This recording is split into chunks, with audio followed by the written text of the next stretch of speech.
ஸ்பெயினில் வெளுத்து வாங்கிய கனமழையால் சாலைகள் இருந்த இடம் தெரியாத அளவிற்கு கடுமையான சேதம் ஏற்பட்டுள்ளது.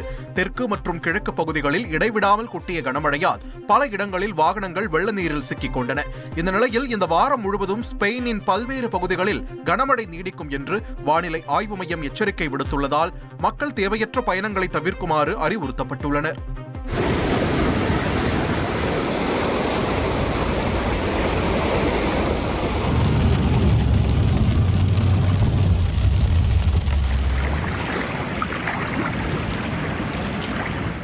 ஸ்பெயினின் கிராண்ட் கனேரியா தீவுகளில் வெள்ளத்தில் கார் ஒன்று அடித்துச் செல்லப்பட்ட நிலையில் அதிலிருந்த பெண் அதிர்ஷ்டவசமாக மீட்கப்பட்ட காட்சிகள் வெளியாகியுள்ளன.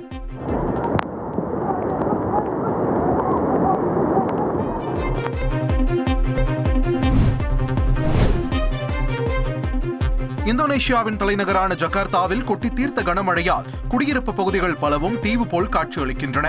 மக்கள் தொகை அடிப்படையில் மிகவும் நெருக்கடியான பகுதியாக அறியப்படும் மற்றொரு நகரமான பெக்சியில் கடந்த 5 ஆண்டுகளில் இல்லாத அளவிற்கு மிகவும் மோசமான வெள்ள பாதிப்பு ஏற்பட்டுள்ளது. அடுத்த சில நாட்களுக்கு கனமழை நீடிக்கும் என்று அறிவிக்கப்பட்டிருப்பதால் ஏற்கனவே பாதிக்கப்பட்டுள்ள மக்கள் இன்னும் அச்சமடைந்துள்ளனர்.